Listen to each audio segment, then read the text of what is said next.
voudrais souhaiter une très belle année à tous les Vendéens, une année chaleureuse, une année de bonheur et de réussite, à la fois personnelle et professionnelle. L'année 2025, ce sera une année de fin de mandat, une année de continuité. On a porté sur ces 6 années d'importants chantiers et on souhaite donc maintenant les terminer. Je pense en particulier à la redevance incitative, un chantier lourd qui va demander des changements pour nos administrés. Mais c'est un changement nécessaire, c'est une responsabilité qu'il nous faut avoir. On consomme aujourd'hui 50 000 tonnes de déchets ménagers sur le sud-Vendée littoral.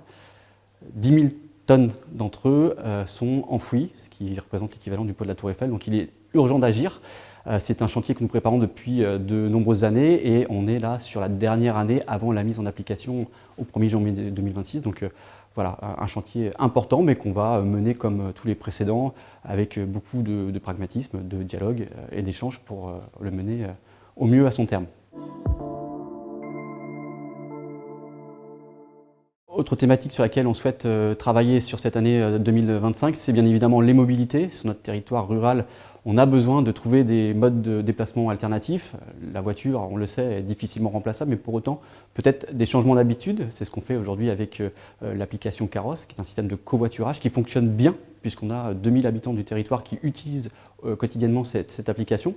Grâce à leur sens civique, on a pu économiser 14 000 tonnes de CO2 l'an dernier. Donc il faut poursuivre en ce sens. Et puis on a lancé un certain nombre d'études, on va lancer un certain nombre d'études pour continuer à développer les mobilités. Et puis on va réfléchir également à l'implantation de nouvelles infrastructures dans le cadre du schéma des déplacements actifs, des pistes cyclables et peut-être aussi s'interroger sur des réseaux multimodaux pour faire en sorte que le train, la voiture, le bus, demain puissent, trouver des points de rencontre pour permettre à nos habitants de se déplacer dans des conditions optimales sur le territoire. Un dossier important qui se cumule à celui de l'habitat, parce que vous le voyez, on a un territoire en plein essor, on a des entreprises qui s'installent, le Vendéopôle, à terme, c'est 400 emplois supplémentaires.